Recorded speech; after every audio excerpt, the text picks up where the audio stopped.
Dan tema yang akan dibawakan oleh Pak Dodi adalah penyelamatan di air dan peran relawan ya Pak Dodi ya. Oke, baik. Mungkin untuk mempersingkat waktu kepada Pak Dodi, waktu dan tempat kami persilakan.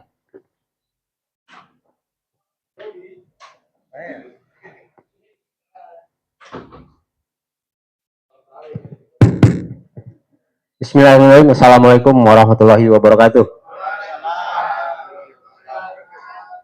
Gimana Pak? Materi pertama menarik ya? Ya.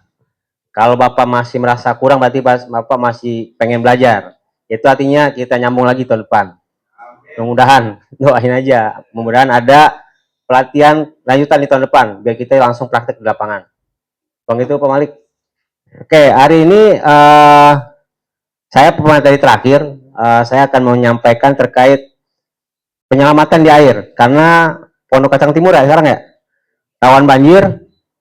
Kalau hujan gede, biasanya udah ada kontekan dari sana bahwa ada genangan segala macam. Benar Pak ya?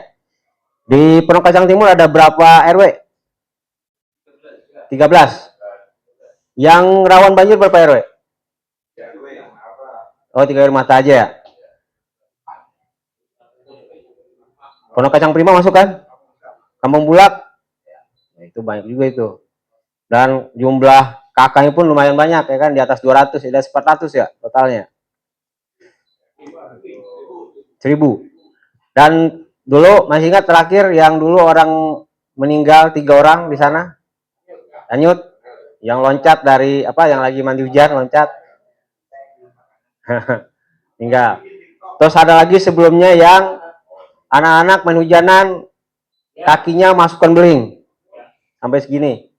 Terus yang ngangkat bawa ke rumah sakit. Nggak tahu bukan warga situ. Warga lain main hujanan di situ. Nah, ini harus kita antisipasi. Dan terakhir kemarin saya menangani orang hanyut cuman dari gorong got kecil di Pamulang. Di Pamulang kemarin ya? Oh iya, di PPI, di MA. Mandi hujanan, sendalnya hanyut, kepleset, pas ngambil udah ketemunya besoknya 1,8 kilo. Kondisi meninggal. Sebelumnya di Pondok Cabe 2 orang anak bapak meninggal gara-gara keseret juga. Di got yang kecil juga depan rumah. Jadi sebenarnya permasalahan itu bukannya hal-hal yang sebenarnya sungai besar segala macam, tapi sebenarnya dari depan rumah kita sendiri kalau udah terjadi hujan itu potensi bahayanya besar. Tinggal kita bagaimana peran orang tua, peran warga untuk selalu mengingatkan. Nggak apa dibilang rewel juga. Yang penting mereka selamat. Benar Pak? Oke, tadi udah perkenalan diri ya. Nama saya Dodi Haryanto. Saya di BPBD dari tahun 2011 di bidang pencegahan dan kesiapsiagaan. Jadi kalau saya terakhir di BNSP terkait petugas pencarian dan penyelamatan. Kalau saya sertifikasinya tadi vertical rescue, water rescue, dayung dan lain-lain. Oke, sekarang kita bahas water rescue atau penyelamatan di air. Oke, di next dulu. Oke, Bapak Ibu adalah seorang relawan. Karena ketika kejadian banjir dan segala macam, pasti Bapak Ibu yang paling pertama turun duluan. Sebelum ada bantuan yang lain datang. Benar ya? Oke, sekarang kita baca. Relawan disebut relawan ketika adalah sekelompok orang yang memiliki kemampuan dan kepedulian. Serta bekerja secara sukarela dan ikhlas. Ini sengaja saya stabiloin kemampuan, kepedulian, dan sukarela. Banyak orang yang mampu tapi nggak peduli. Dan banyak orang yang peduli tapi belum mampu. Nah, ini gimana kita sinkronkan? Kemampuan, kepedulian, dan keikhlasan. Nah, gimana caranya? Berarti kan kemampuannya harus diasah. Kemampuannya harus dilatih. Karena banyak kita mungkin, saya rasa lah, yang bermukim di daerah-daerah rawan banjir, pasti semuanya punya kepedulian. Tinggal kemampuannya yang kita asah.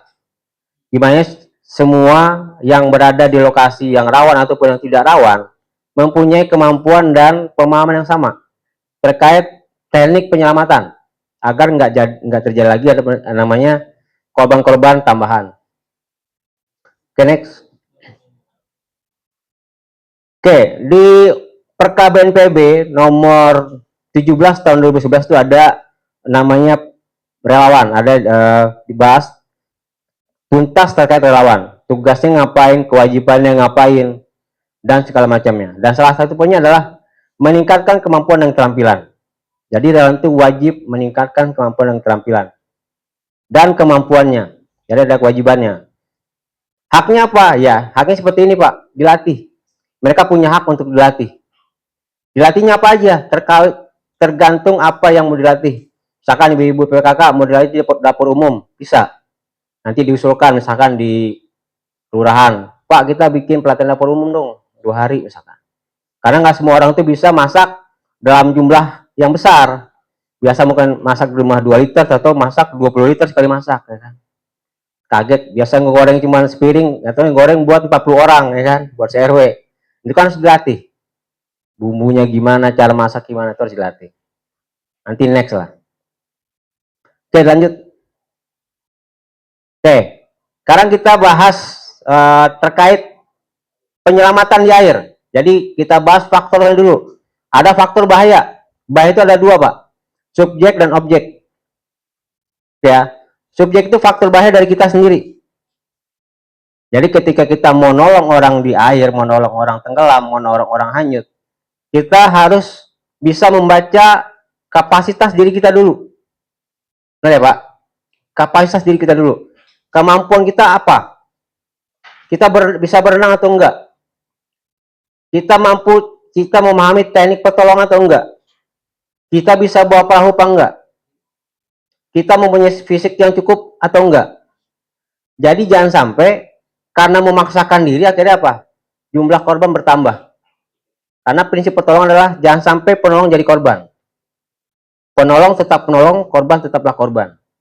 Jadi nggak ada bahasa yang jatuh 1, yang meninggal 2. Itu sering terjadi.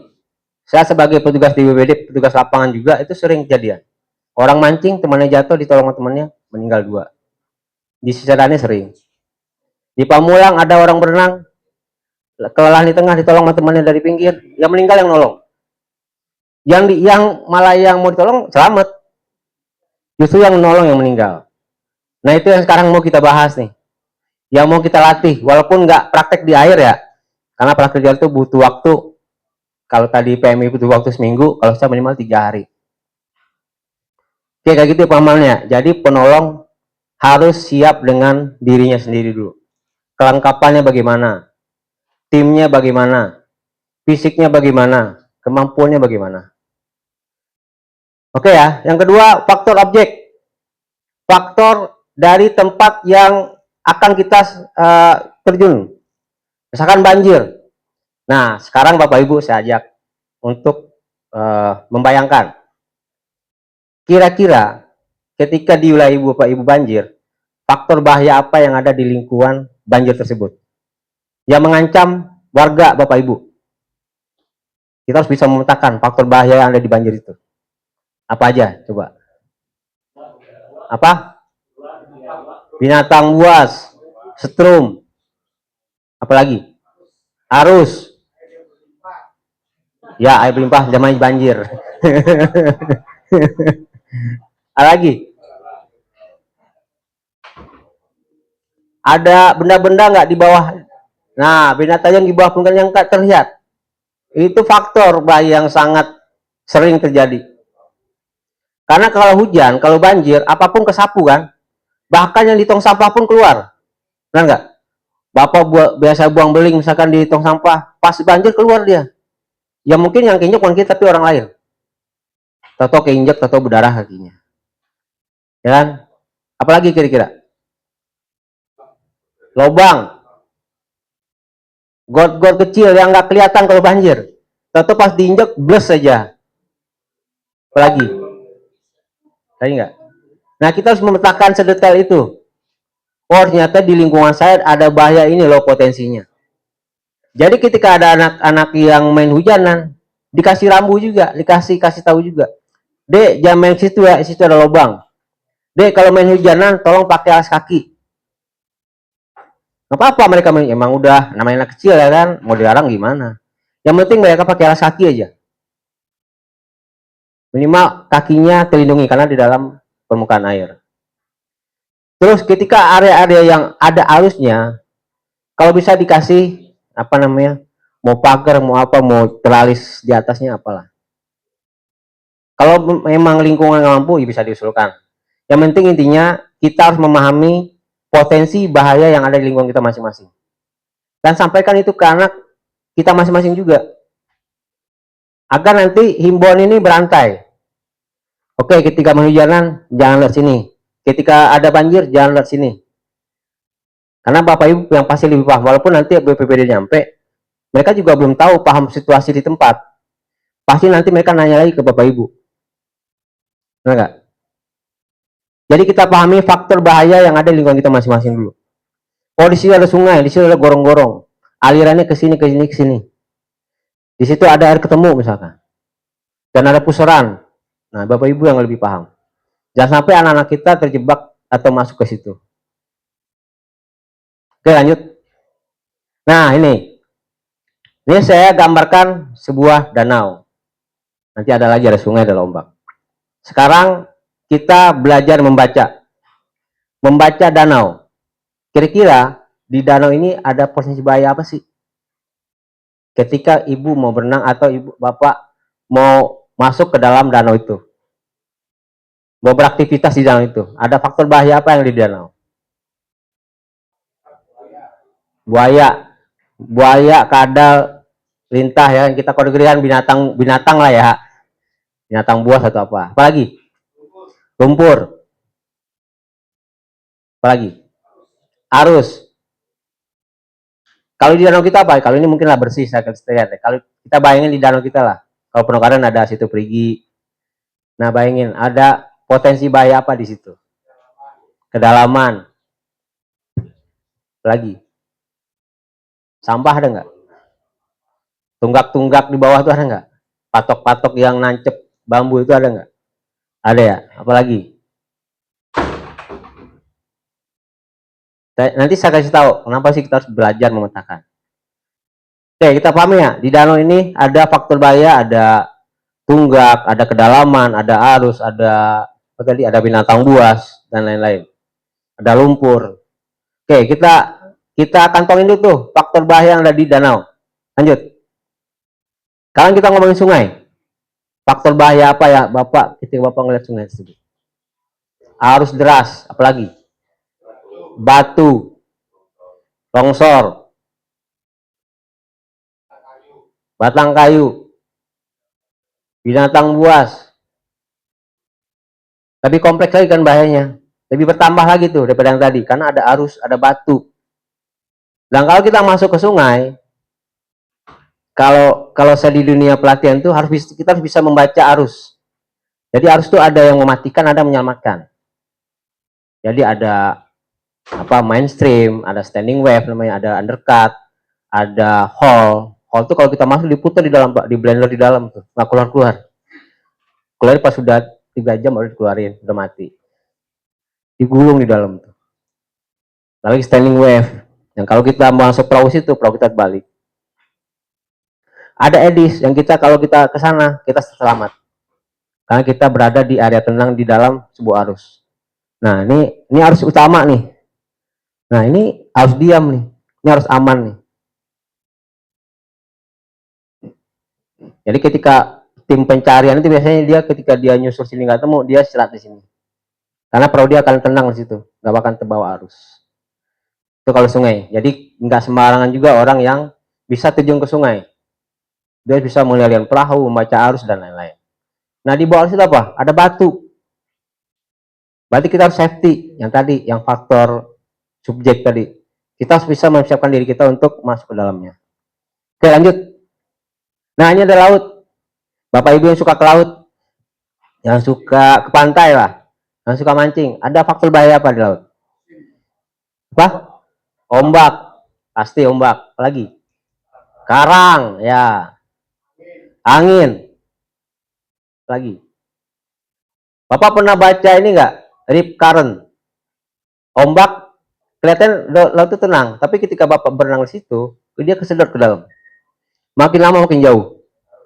Nah, maksudnya ketika Bapak mau bawa anak cucunya main ke pantai, nah bisa baca juga. Jangan di situ bahaya. Tapi biasanya kalau petugas pantai udah ada rambunya, jangan di sini berenang. dilarang berenang, berarti dia udah paham tuh. Ini ada harus nyedot. Jadi jangan dipaksain berenang, walaupun kelihatannya nggak ada ombak, kelihatannya tenang. Justru itu mematikan. Semakin kita lawan, semakin kesedot, semakin jauh ke tengah. Tuh. Dan teknik petolong butuh skill khusus untuk nolongnya. Jadi kita juga minimal Bapak Ibu ketika ke sungai, ke pantai, ke ini udah bisa membaca situasi. Kayak gitu. Terus apa lagi? Ada karang, ada ombak. Ombak tuh ada yang membuang kita keluar. Nah, ini ombak kita membuang kita keluar tuh. Ketika Bapak ini biasanya bawa dibuangnya keluar kan. Ada lagi yang kita baru nang ke kesedot sampai ke tengah.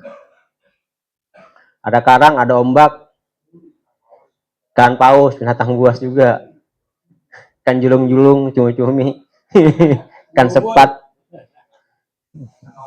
ikan tongkol ya kan, duri babi ya, ada plankton paling bahaya tuh buat SpongeBob. Oke lanjut. Oke, tujuan latihan penyelamatan di air. Yang pertama, menyelamatkan korban di perairan. Jadi tujuan kita menyelamatkan korban, bukan menambah korban. Garis bawahi dulu. Tujuan kita menyelamatkan korban, bukan menambah korban. Oke ya. Oke, tadi kelewat. Sebelum ini tadi yang tadi ada danau, ada sungai, ada laut ya. Tujuannya membaca situasi apa sih? Jadi kita bisa membaca kapasitas diri kita. Oh, saya mau masuk ke danau, ternyata sana ada bahaya A, B, C, D. Saya belum punya pelampung, saya belum punya alas kaki. Saya mau masuk ke sungai, saya belum punya helm. Saya mau masuk itu, saya belum. Jadi jangan memaksakan diri. Jadi nggak boleh, nama di dunia pertolongan itu nggak boleh memaksakan diri. Sesuaikan kemampuan, sesuai dengan kemampuan yang dimiliki. Makanya kita bahasanya baca diri dulu. Sesuaikan kemampuan. Jadi nggak boleh memaksakan diri. Oke, yang kedua, meningkatkan kesiapsiagaan tim penolong. Jadi dalam artian, kita sekarang dituntut agar kalau bahasa di kelurahan itu sekarang ada apa Pak Malik? Kelurahan tangguh ya. Ada kelurahan tangguh, ada RW tangguh. Jadi kita berharap bahwa di kelurahan atau RW itu udah mempunyai orang-orang yang punya kapasitas, yang punya kemampuan. Jadi ketika ada kejadian, sambil menunggu dia bisa melakukan pertolongan pertama. Sama kayak tadi, udah apa tadi? PPGD, pertolongan pertama garda darurat. Yang ketiga, mendukung respon cepat saat bencana.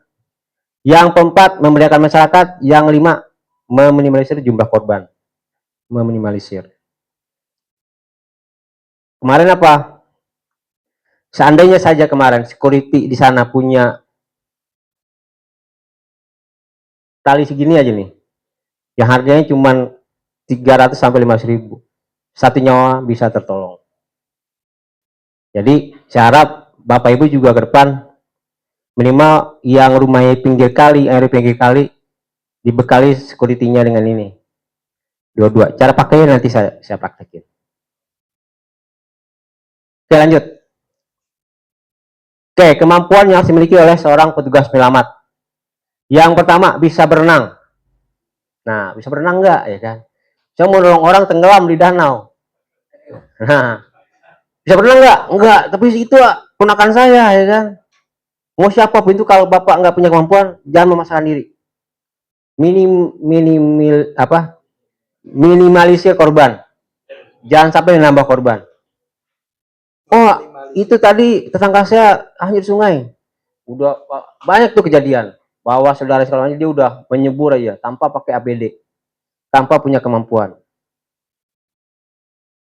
Berenang dia ada 4 gaya. Kalau saya ngajarin ada 4 gaya minimal.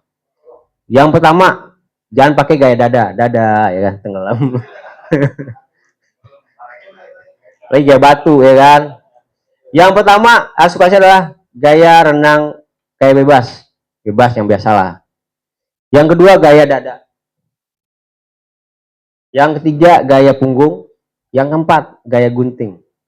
Nah, gaya gunting ini yang dipakai untuk menolong orang. Bang Heri, bisa maju? Bentar Bang Heri.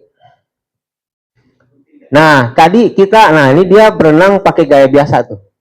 Gaya biasa itu adalah untuk nolong, untuk mencapai korban. Misalkan dia di sini. Saya di sana. Saya berenang menuju dia, saya menggunakan 3 gaya nih. Gaya bebas, misalkan saya bebas nih. Saya capek, saya ganti gaya. Saya capek lagi, saya pakai gaya punggung. Terserah, yang 3 itu mau dipakai gaya mana terserah. Yang penting sampai ke tempat korban. Nah, setelah dekat dengan dia, saya nggak boleh bersentuhan dengan korban. Nggak boleh bersentuhan dengan orang tenggelam. Karena pelukan di air itu pelukan maut. Jangan sampai Bapak dipeluk orang di air. Karena prinsip orang tenggelam apa? Panik dan pengen menyelamatkan jalan nafas. Dia pengen di atas terus. Jadi kalau saya nyampe, masih saya ditenggelamin. Nah, saya Bapak. Caranya gimana? Bapak tenang, saya adalah tim penolong. Kita harus meyakinkan dia. Sambil muter. Kelilingin dia. Nah, kita ambil dari belakang. Di bawah ketek, gaya pistol grip.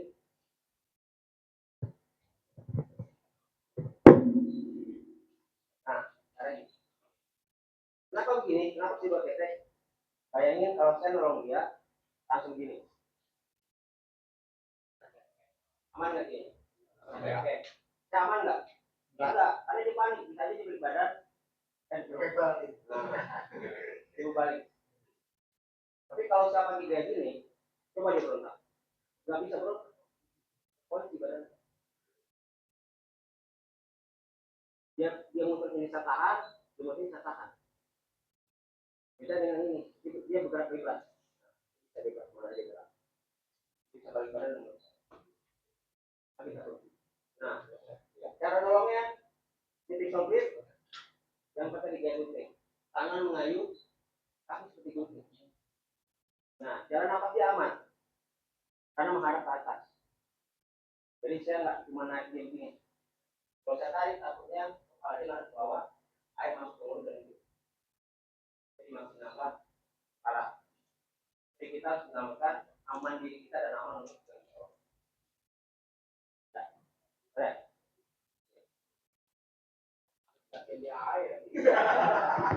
Latihan di air.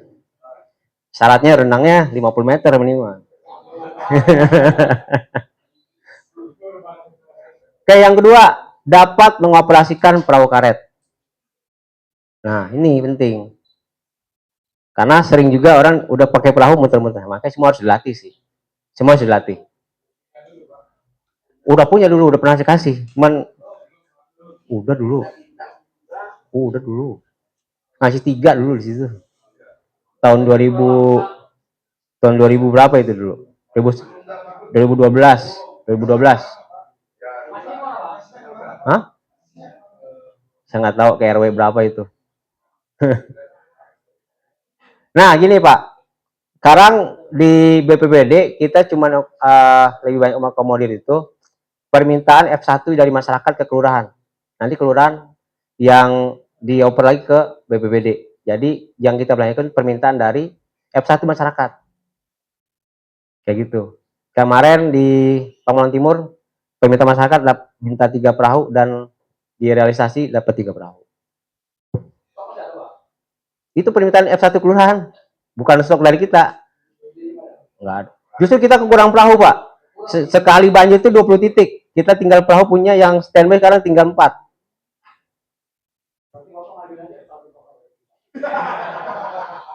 Yang ngajarin satu masyarakat, Pak, bukan BPBD. Masyarakat. Masa BPBD ngajarin F1? Oke, yang ketiga, punya kemampuan untuk menolong. Nah, ini nanti ada saya jabarkan di belakangnya, kemampuan untuk menolong. Dia bisa berenang, bisa mengendalikan perahu, tapi nggak punya kemampuan, nggak punya skill dalam hal pertolongan, nggak bisa juga, nggak direkomendasikan juga. Yang keempat, berani. Pasti itu ya.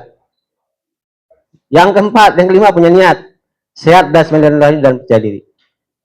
Ini berapa hal yang harus dikuasai. Nanti saya jelasin di belakang. Oke, lanjut sih. Mudah-mudahan waktunya cukup. Oke, faktor yang mempengaruhi bantuan dalam air. Yang pertama, pertimbangkan kemampuan, pengetahuan dan kalian dan kesiapan fisik. Nah, pertimbangkan kemampuan dulu. Kemampuan berenang kita berapa meter, udah bisa berapa gaya misalkan. Terus cara teknik pertolongan udah paham apa belum? Teknik lift and release-nya, ETRGT-nya nanti saya jelasin. Lanjut, Tri. Nah, ini kelengkapan. Peralatan yang standar. Jadi ada yang ini ada 2 perahu, ada LCR, ada riverboat, ada mopel, ada dayung, ada ring buoy, torpedo buoy. Nah, untuk yang di bawah, yang ini nih, 1, 2, ring buoy, torpedo, pelampung, helm, dan apa namanya itu? Throwback, ini namanya throwback, Pak. Rescue rope. Nah, ini bisa dimiliki pribadi masing-masing. Pribadi masing-masing bisa. Diharapkan bisa memiliki, apalagi untuk area-area yang rawan banjir. Minimal setiap toilet itu punya stok berapa gitu. Minimal security di security-nya punya safety ini nih. Nah, nanti saya jabarkan. Ini ada sepatu, ada flip line, ada fluid dan pisau.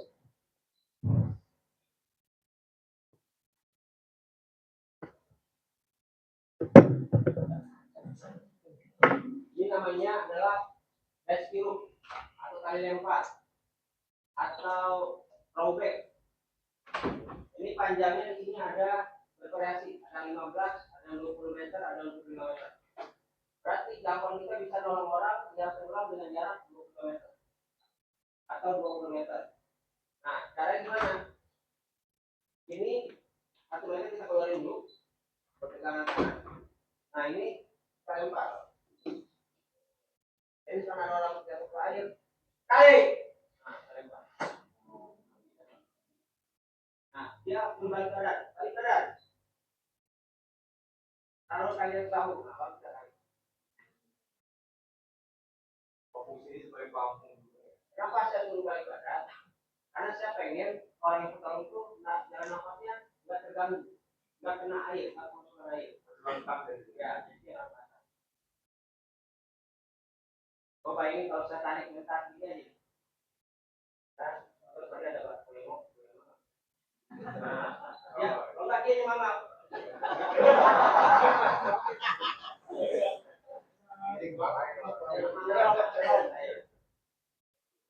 Nah, ini berfungsi sekali di sungai.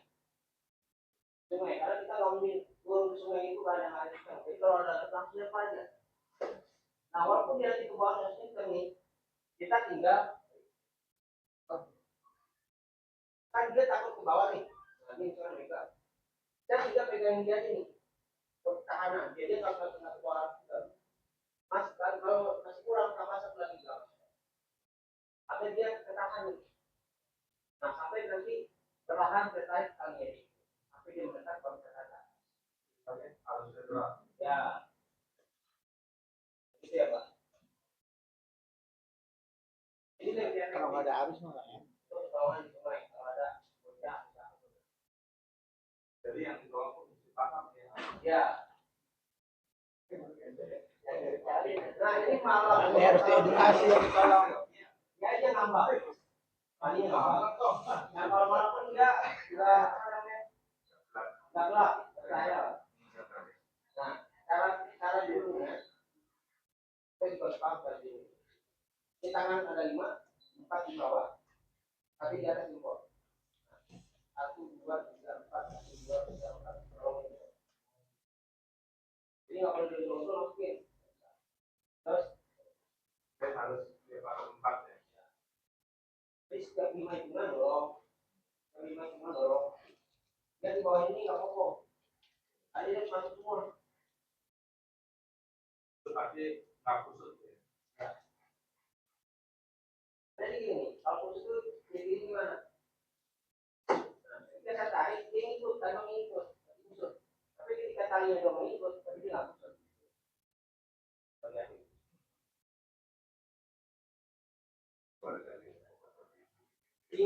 Di online banyak. Kita juga belinya di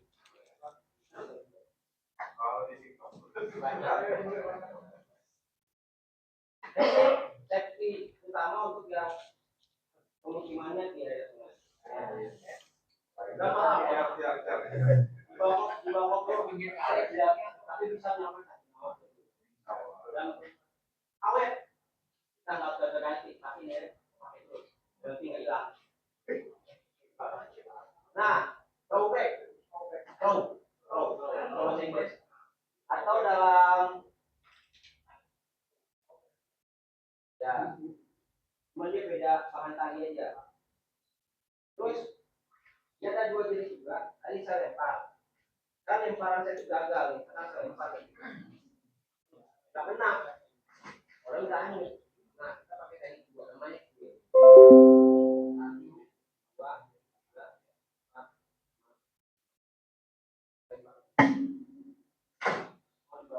Balik. Karena kalau buat ngomongin kan lama. Waktu kan. Nah, kita cepat aja. Makanya emang nggak selesai. Makin cepat makin cepat aja. Langsung lempar. Pegang tali. Oh, cara megangnya itu terserah yang korban ya. Ya, yang penting ini. Rambutnya mulai lah. Nah, aja. Kalau sih pasti dia begini ya. Kita lihat angkat tangan. Terus saya dua klik nih. Tarik. Jadi pastikan dia dengar. Karena kalau kita melempar tali yang bisa nggak respon, tali kita nggak sia-sia. Pastikan dia nengok dulu. Dia nengok langsung tali. Itu talinya mohon maaf, itu ngambang atau ngambang? Ngambang. Oh, jadi saya mesti ngambang.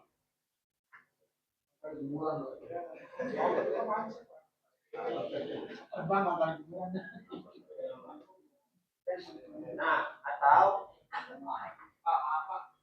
Ya, kalau korbannya ada sudah tidak.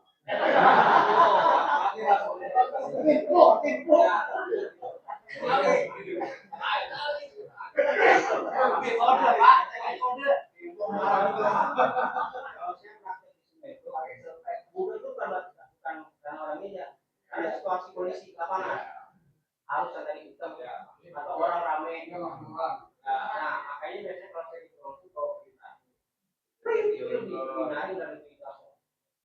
Biar nengok kayak gitu. Nah, misalkan ini fungsinya berapa lagi?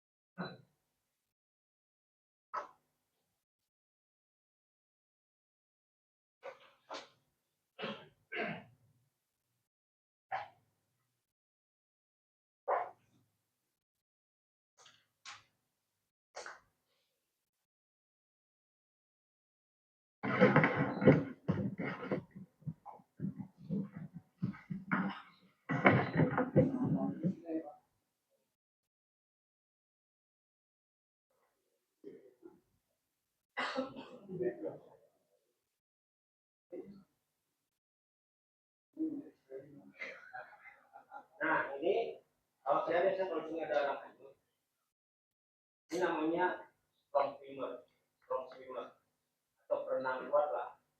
Nah, misalkan ada orang lanjut, dia budak ke bawah tadi, pingsan lah kalau dia saya turunin ke air, tapi badannya terkonek ke atas, selama di atas. Bang, pergi bang, dia turun, kemudian saya beban. Nah, ketika dia dapat, saya tarik ini. Jadi dia penolong aman, karena dia terkoneksi dengan orang di atas. Jadi nggak kita lempar gitu aja. Walaupun di sebagai pelaku tetap aja sama nih.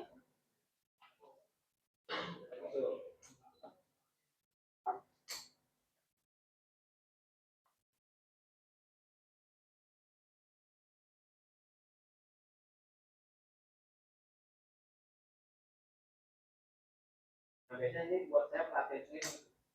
Orang hanyut, jalan kencang, nanti langsung berdua. Jadi ini hanyut, ini nyamperin, tak jadi ketemu pas. Pasti ketemu, langsung diambil. Kalau dia ke pelaku langsung diambil begini. Nah, di jempol ditarik dari belakang. Jadi ini kalau di sungai itu setiap tahun kita coba refresh pelatihan ini. Di ini juga bisa berenang masuk arus. Berenang lawan arus, berenang membelah arus. Minimal berapa kali ya? Kalau untuk berenangnya 2 kali, kayak bebas sama Tapi kalau pakai teknik yang saya tadi ini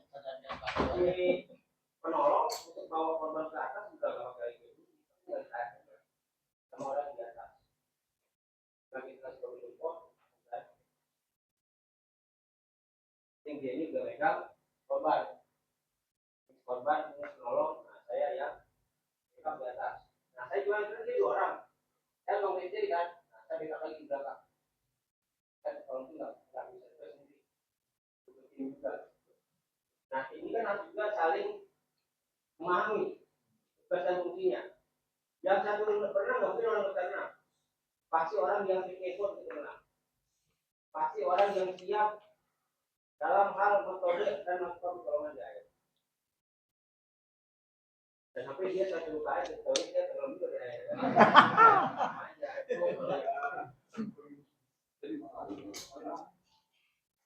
Jadi ketika beban berat, bukan sama-sama menarik talinya, bukan ya?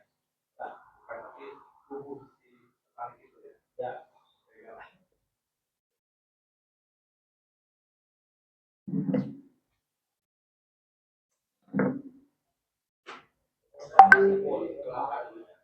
Ya.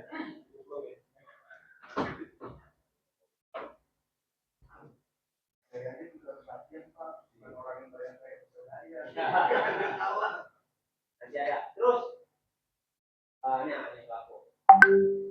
Mungkin ada orang bilang, bang, udah apa yang kita pelaku sih cuma pinggang ini, cuma senada ini ya. Dan kita dikasih juga. Kenapa sih kalau petugas ke lapangan kita pakai life jacket atau pelaku? Apa ada yang tahu? Mungkin yang pertama, agar dia tidak tenggelam. Oke, benar. Yang kedua adalah ini perlu diprotek. Ketika ada bambu, ada kayu, ada pagar yang licin mengenai tubuhnya, lebih baik pelampung nggak rusak kepada badan kita. Di depan dari belakang. Dan yang kedua, yang ketiga, ketika dia bermain melalui air itu, gampang terlihat. Ya, ini ada nyala. Ya. Terus gampang ditolong Pak. Orang kalau dia ada atau dia ini, kita tinggal tarik ini.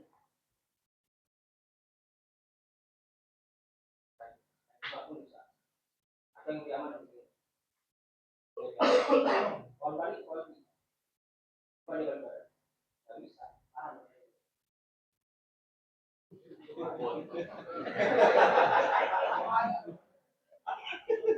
Nah, ini juga main sedikit kalau dia itu. Ya, makanya dia dan kalau dia nolong lebih gampang lagi kita tinggal tarik. Cuma kalau dia nolong kamu, masa teknik terusnya tarik, ya, masih tarik, perutnya, ya, dia di korban lagi. Makanya orang dia saya suruh tarik pasti. Terus ketika dia kelelahan, dia tinggal pegang leher pelampung. Nanti kaki akan naik, itu udah kayak tidur di air. Kaki naik. Nah, kepala ke tahan. Itu cara kita kalau capek atau kram di air. Tinggal posisi relax aja. Posisi relax kita tarik. Tarik, pasti naik. Kalau posisi naik udah, kita tinggal buka tangan, tangannya. Ini kan pegang korban. Enggak, misalkan dia mau nyampe dari ini. Kalau dia pegang korban udah tarik tadi. Tapi kalau dia mau nyampe, mau pas lalu, dia tinggal nanti. Makanya kita harus belajar percaya dengan hal yang kita punya. Karena banyak orang pelaku itu masih panikan. Maka saya tenggelam, aku tetap pelaku. Nah, walaupun nanti dia bilang korban, bisa aja dibilang korban, tapi ini mah saya kan boleh. Yang penolong pasti ada lelah juga. Mungkin dia korban dipegang, dia saat itu nggak apa-apa. Mungkin dia aman nih. Jadi itu baru lagi lagi.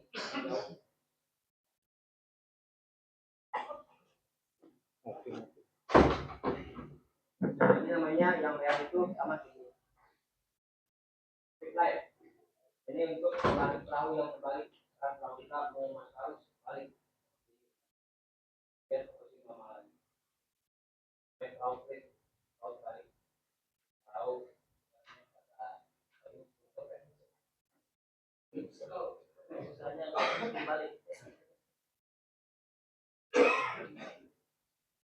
kalau yang tahu novel dari nanti harus pakai jahit.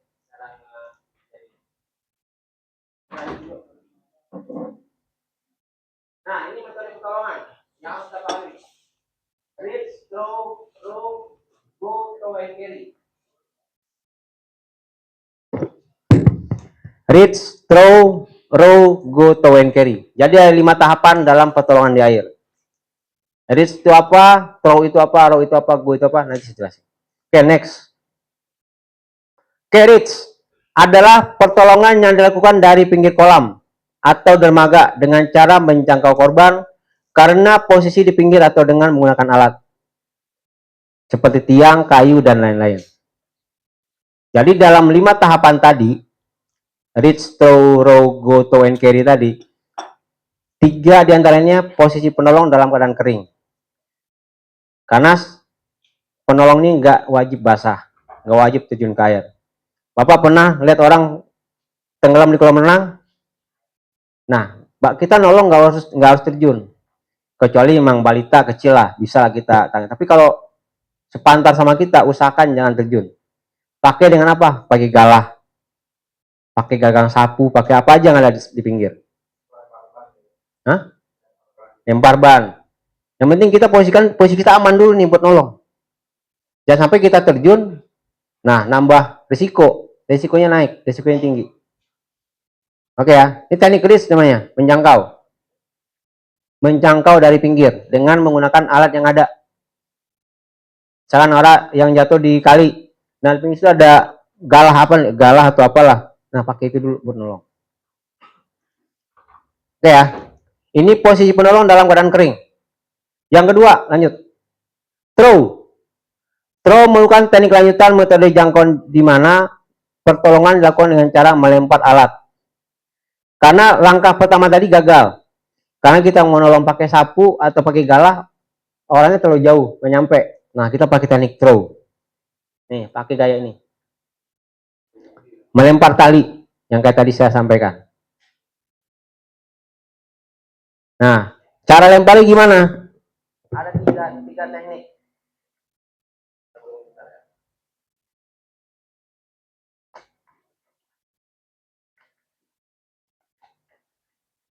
Nah, untuk yang mau nolong, kita pakai kuda-kuda.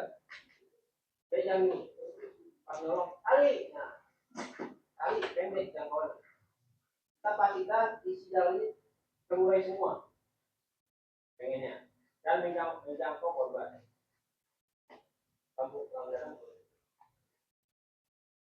Nah, akan dia korban. Saya yang nolong. Nah, lihat.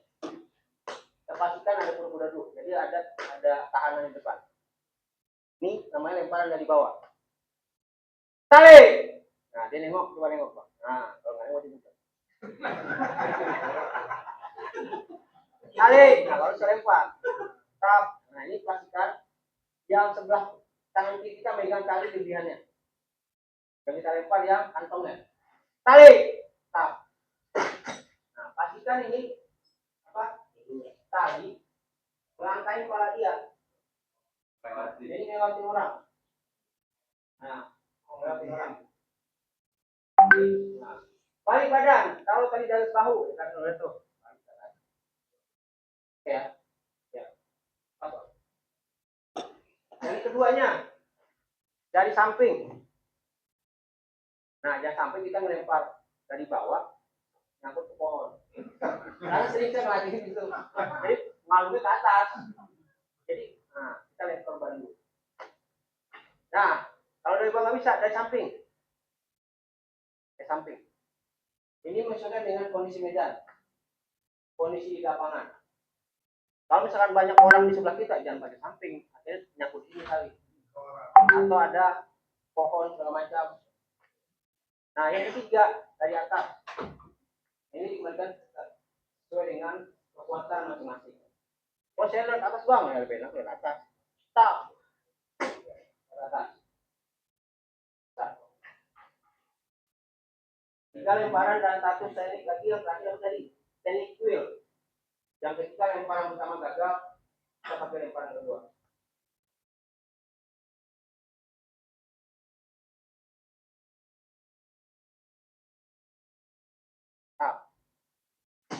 Jangan boleh.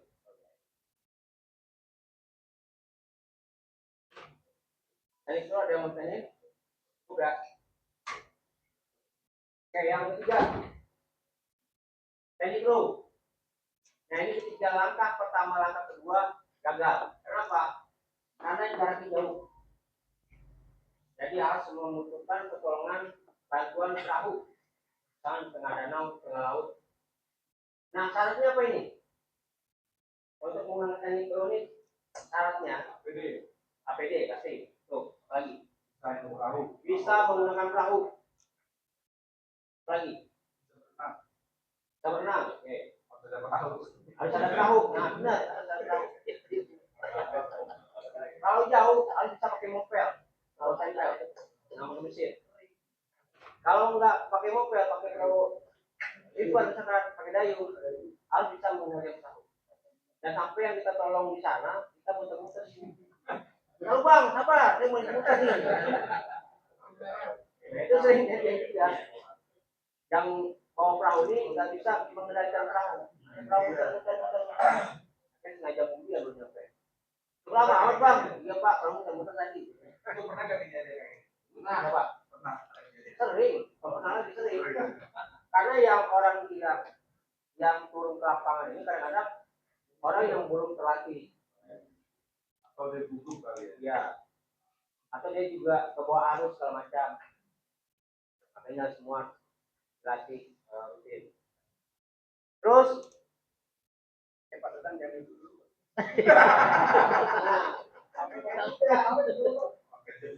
nah, untuk perahu ini, fungsi perahu itu cuma mendekati korban, Pak. Setelah korban dekat dengan perahu, kita kembali ke teknik 1 dan 2.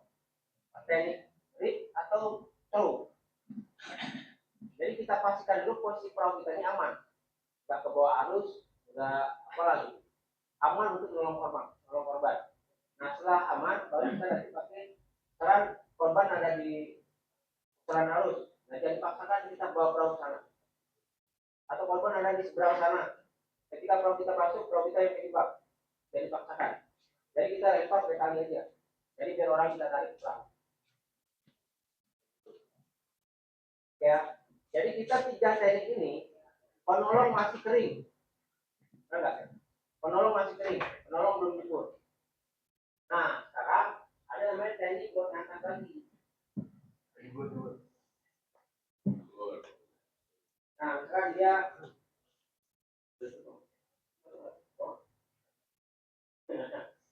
ini dia bulan. Nah, kalau badannya kecil, kita masih bisa nolong sendiri. Nah, tarik angkat. Kalau dia pakai pelampung, nggak tarik pelampung. Nah, pertanyaannya, kalau badannya gede gimana? Kita pakai teknik, ada teknik satu orang, teknik dua orang. Ini sama pelampung ya.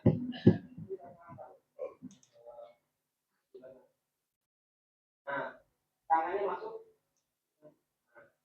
Oke, semua. Dipegang. Kalau bisa tarik 1, 2. Berat banget tuh. Itu belum pernah air udah. Iya, jadi kalau korbannya lebih besar, kita pakai 2 orang. Jadi jangan pakai ini, jadi kita yang jatuh. Kita ke bawah. Berarti perahunya nggak terbalik tuh ya? Enggak, aman. Kan biasanya kita juga ngobrol nggak sendiri. Nah, pastikan ada orang yang Imbang ya? Terus ada juga teknik nolong orang itu ada 2. Ada orang yang masih punya tenaga, ada udah lemes banget.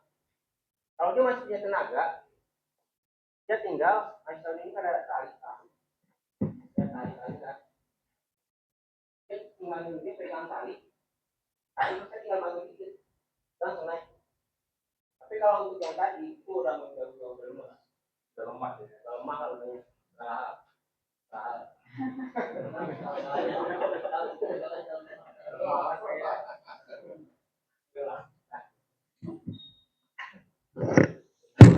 Oke, kayak gitu. Jadi teknik row ini teknik yang masih penolong dalam kondisi kering. Reach, throw, row. Oke ya, 3 teknik itu ya. Oke Pak. Oke, yang keempat, teknik go. Pilihan terakhir yang dilakukan karena peralatan yang digunakan untuk mendekati tidak tersedia dan posisi korban jauh. Jadi perahu nggak ada, korban jauh. Pakai tali nggak nyampe, pakai tongkat apalagi. Mau nggak mau apa? Harus berenang. Misalkan ada kejadian orang di tengah danau ada tenggelam, mau tenggelam misalnya coba berenang keram.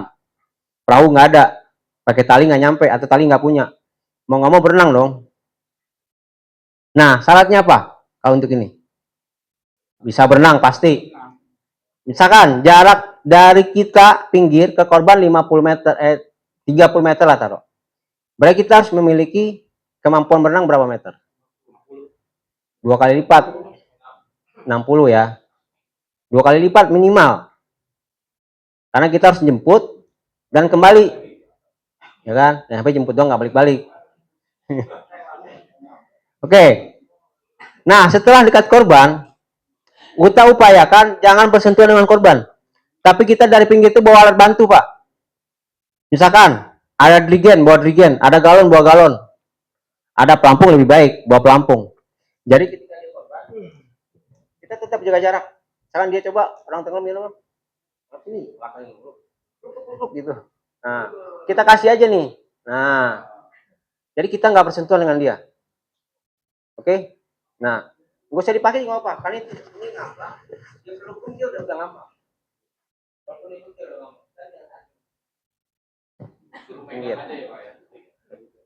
Jadi upayakan kita tanpa sentuhan dengan orang tenggelam. Yang penting kita bawa alat bantu. Mau apa? Mau pelampung, mau drigen, mau galon, mau gabus, ya kan? Styrofoam, bebas. Ini kita nolong dan membuat dia tetap ngambang. Nah, ini baru posisi penolong basah. Oke? Jadi metode keempat baru penolong basah. Jadi upayakan pakai metode 1, 2, 3 dulu. Jangan langsung ke 4.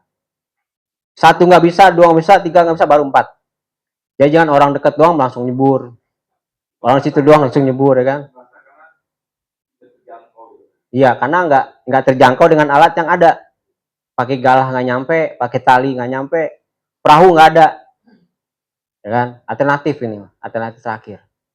Nah, dengan syarat yang tadi harus menguasai teknik renang, bisa berenang dengan baik, kondisi fisiknya cukup tidur semalam, jangan sampai nanti tidur di air. Apa tuh? Ada lagu tidur di air ya? Lanjut, Ri. Nah, ini teknik tow atau carry, resiko tertinggi bagi penolong karena mereka harus bersentuhan langsung dengan korban. Nah, contoh gimana? Kita mau berenang jemput dia, tapi kita nggak bawa alat apa-apa, nggak bawa pelampung tambahan, nggak bawa galon, nggak bawa drigen, kita harus bersentuhan dengan dia. Nah, untuk teknik yang satu ini, kita harus menguasai teknik defend and release namanya. Nah, next. Lalu Bang, duduk dulu, kita capek. Next, Ri. Teknik defense, cara untuk menghindari kontak langsung dengan korban. Nah, coba next. Next. Oke. Ada poin. Dia korban, kita belum. Oke. Mana sisi orang yang terlibat? Panik dan apa baik dipegang. Apa aja dirampet. Nah, coba gini. Nah, ini juga terberkati. Tapi kelewatan. Nah, atau pegang. Nah, cari. Nah, tangannya juga buang. Jadi jangan sampai kita kepegang. Defense ini adalah posisi kita sebelum dipegang sama korban. Nah, kalau kita makin dekat, nah kita perlu. Nah, udah. Makanya sebelum kita pegang.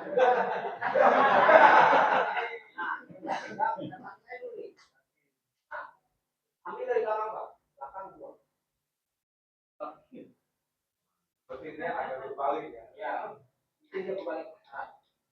dulu katanya udah dipukul dulu. Nah itu yang cara sebenarnya. Orang ada orang yang selatih, orang bonyok-bonyok pulangnya. Orang cowok, orang ganti. Jadi kalau ada bahasa kamu pulang, ya, makanya kita jadi takwe namanya. Jadi kita menghindar dari amukan di korban. Wah, itu bagaimana kalau ini jadi kita tidak dalam air. Makanya nanti ikutnya lebih. Ini yang Ayo semua udah mempelajari ini air. Nanti ada banyak pak, ada banyak. Oke, takwe ini ya. Jadi caranya kita ambil luarnya, buang. Langsung ambil. Nanti kita sambil mundur. Kalau udah masih ingat, hanya itu sampai ini. Biasanya dia tidak terus kan? Ayo.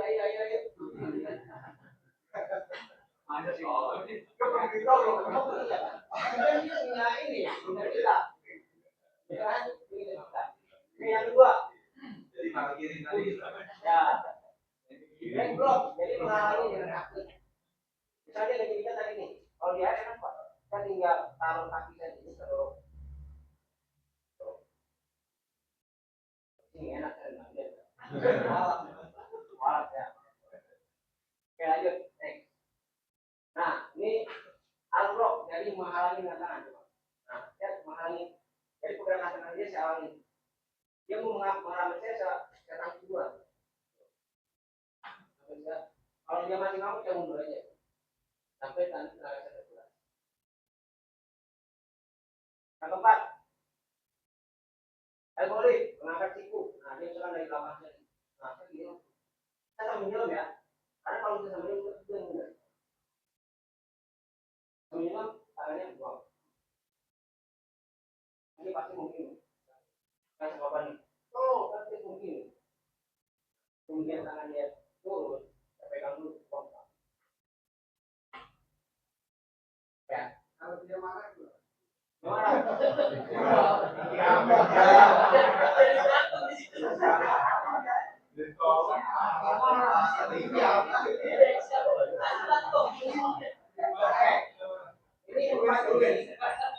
yang tadi Jakuri,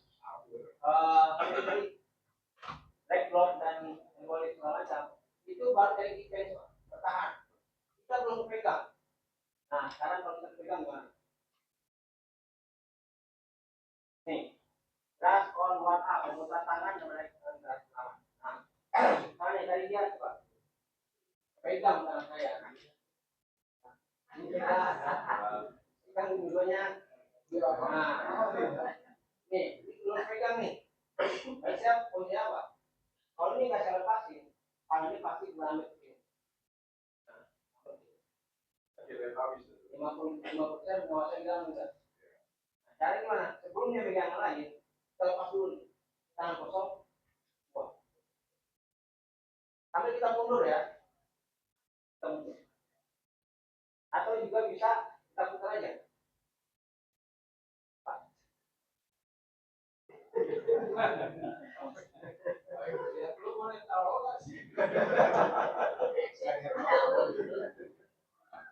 Jadi kita jangan sampai lah dari ini kemana-mana. Lanjut. Nah ini kita kualitas itu ambil sama. Nah satu juga ambil sama. Yang ketiga. Nah ini kita dulu. Nah dorong. Jadi intinya, ini air pak. Air. Kita ajak di bawah jadi udah ngabaikan kita. Ada dia nggak mau, dia nggak mau. Kita perlu pikir, buang.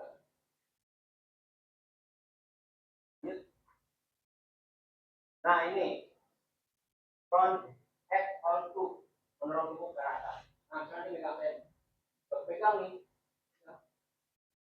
Ini kayak pegang. Cara gimana lepasinnya? Ada di korban. Nih dia penolong nih, ke korban. Kita main gini aja kan. Mati saya sama. Nah cara lepasin ini gimana? Kita masuk ke air, pegang pinggangnya, ini ditarik.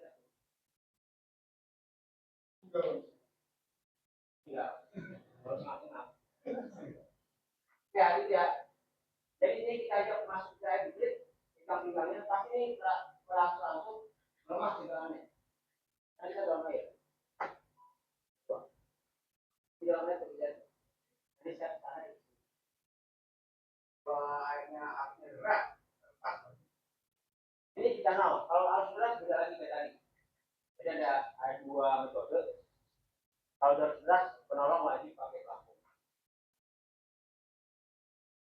Jadi ada metode yang yang kelima. Nah, coba pegang saya nih. Tarik kaki sebelah. Tarik. Kita mau nyampe kita dulu nih. Kita nggak mau nyampe ini kalau kita jadi ada posisi terancam.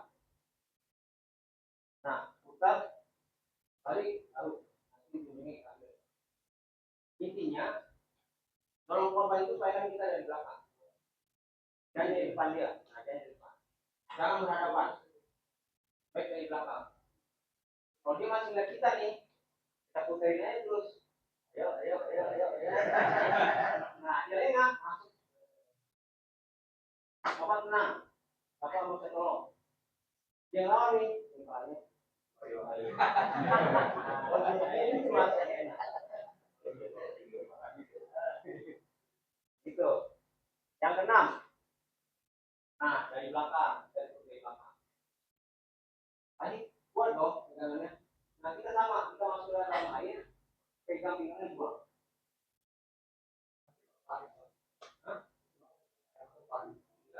Karena kalau kita bawa ke dalam air, dia mau makin melepas ya. Karena dia nggak mau masuk air. Ayo, biasanya itu. Dia tenggelam, dia pasti pengen hidup sampai di air.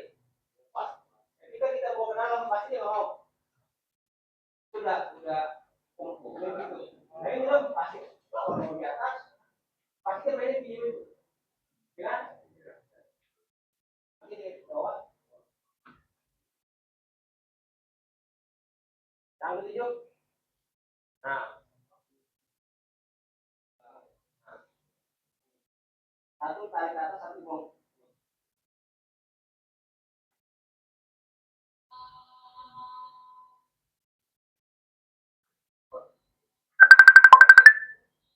Oke, terakhir.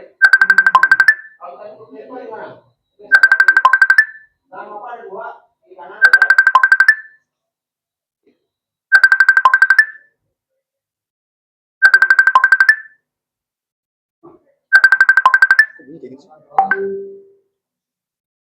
Nah, kalau duduk di belakang, di depan nih. Kanan kita dua, kanan sampai kanan kita pegang.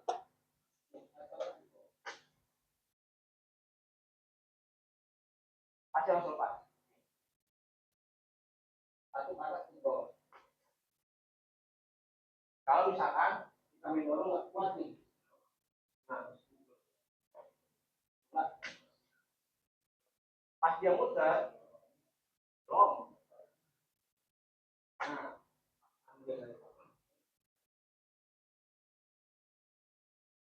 oke Pak. Mungkin itu baru teori ya. Kalau untuk prakteknya nanti next lah. Kalau untuk prakteknya, ya untuk.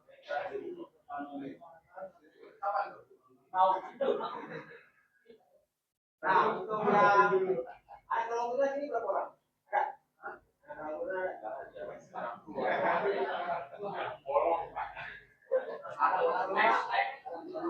nah kalau untuk latihan ini karena dia nanti hari lah, kayak jam 8 pagi sampai jam sore. Itu kalau seharian ya. Kalau 3 hari, hanya untuk yang Bapak Ibu cara berarti juga ada. Kalau ada undangan dari BPT yang kegiatan dari lapangan, minimal Bapak Ibu sekarang punya pemahaman itu. Oke, kita ada rekam, kita butuh alat ini, kita butuh skill ini. Begitu ya Pak? Nah, mungkin itu karena udah johor. Kalau ya ada yang mau diskusi atau bertanya, mungkin bertanya. kalau udah cukup apa? Kita makan. Jadi kesimpulannya itu kalau saya perhatikan bagaimana tekniknya orang itu biar bisa berbalik gitu ya. Ya. Intinya gini, prinsipnya adalah dari materi yang saya sampaikan. Pertama, kita harus memahami profesi kita dulu sebelum menjadi seorang penolong. Kemampuan kita sejauh mana, keahlian kita sejauh mana.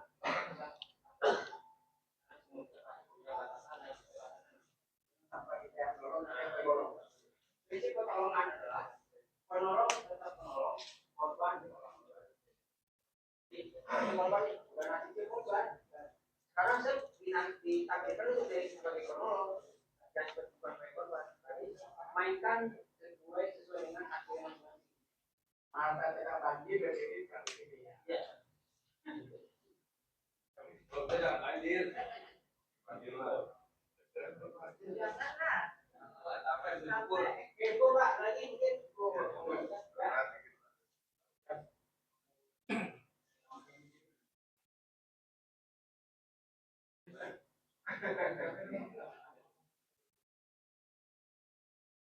Ini Pak, kalau untuk pandemi pasti semua orang punya potensi tergantung tadi kemampuan dan kemampuan diri. Nah, selama Bapak kan udah diajarin tadi cara ini udah ada sarannya. Yakin banget, yakin bisa nolong.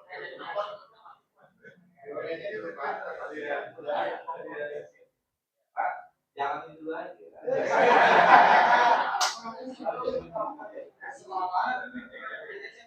Kita sesuaikan dengan kemampuan kita masing-masing.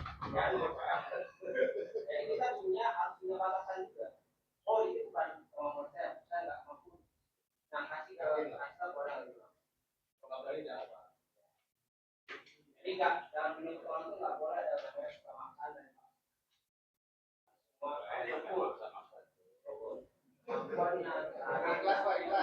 sekarang nih, saya ke lapangan sekarang. Saya sendiri mampu nih, orang saya mampu ya. Saya ngajak dua orang sama saya ya. Backgroundnya beda sama saya. Saya juga pasti nggak pede Pak. Saya mau nyebut air. Tapi yang backup saya kan orang yang belum pernah pengalaman sama saya di air. Saya nggak pede. Saya juga nggak berani masuk. Saya nggak juga mau bantu konyol. Makanya kita sebenarnya harus satu-satu. Jadi ada tim di situ minimal satu orang yang paham dengan visi kita, paham kekurangan kita, paham dengan daya pikiran kita dan juga. Karena kalau yang bahasa itu ada bahasa isyarat, ada bahasa tulisan, dan paham. Selek ya kan, itu bukan berarti berantem, berarti tadi menolongin. Itu bahasa-bahasa di lapangan kan. Selek, menolongin tadi yang saya itu marah. Itu baru bahasa lapangan. Selek berarti tadi dorong. Full, tadi. Selek, menolongin jangan.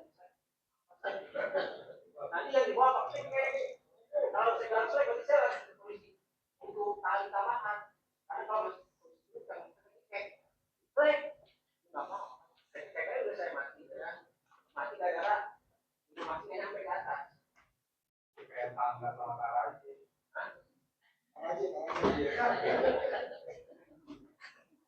Pak,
Karena 12 tahun yang lalu kan sudah kalau saya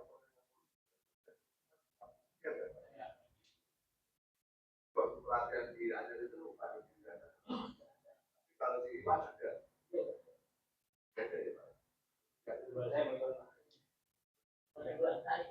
Oh, itu Pak. Yang jelas yang sudah terlibat di saya Pak.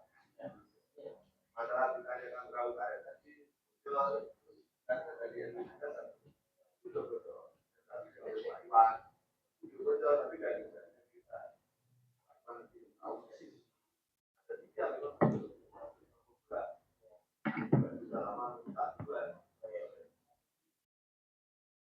dan sekarang ini masih ada satu dari top langsung dari Pak Bukan. Sekarang saya nggak tahu kalau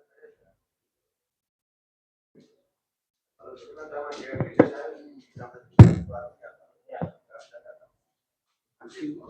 Makasih Pak. Yang pasti nanti yang namanya ilmu harus kita share ke siapapun, mau umurnya berapapun pasti butuh pengetahuan juga.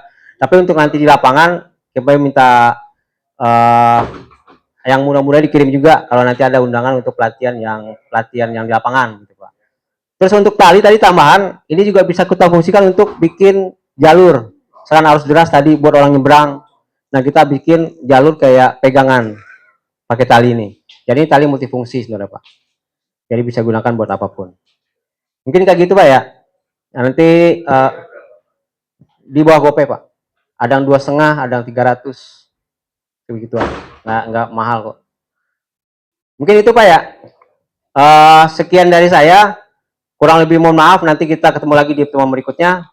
Wassalamualaikum warahmatullahi wabarakatuh.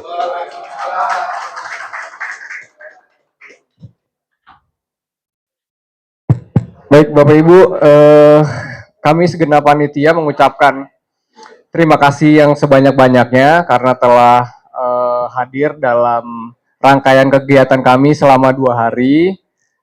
Kami sangat mengapresiasi Bapak dan Ibu di tengah-tengah kesibukan Bapak dan Ibu bisa menyempatkan hadir dalam kegiatan sosialisasi kesiapsiagaan bencana di Kelurahan Pondok Kacang Timur. Bapak dan Ibu perlu kami informasikan bahwa kami menyiapkan uang transportasi selama 2 hari. Namun untuk prosesnya itu kami informasikan bahwa kurang lebih prosesnya 1 sampai 1,5 bulan, Bapak Ibu. Jadi 1 sampai 1,5 bulan. Mohon maaf kami ucapkan kepada Bapak dan Ibu karena memang ada banyak dokumen yang harus kami lengkapi dan ini di akhir tahun. Jadi bukan hanya dari kami aja, dari bidang lain di BWD juga sedang mengejar pencairan itu. Jadi mohon dimaklumi apabila ada keterlambatan seperti itu. Mungkin itu saja, kami segenap panitia mengucapkan mohon maaf yang sebesar-besarnya apabila dalam penyampaian 2 hari terakhir itu banyak kesalahan, mohon dimaklumi. Mungkin itu saja. Kami tutup, billahi taufiq wal hidayah. Wassalamualaikum warahmatullahi wabarakatuh.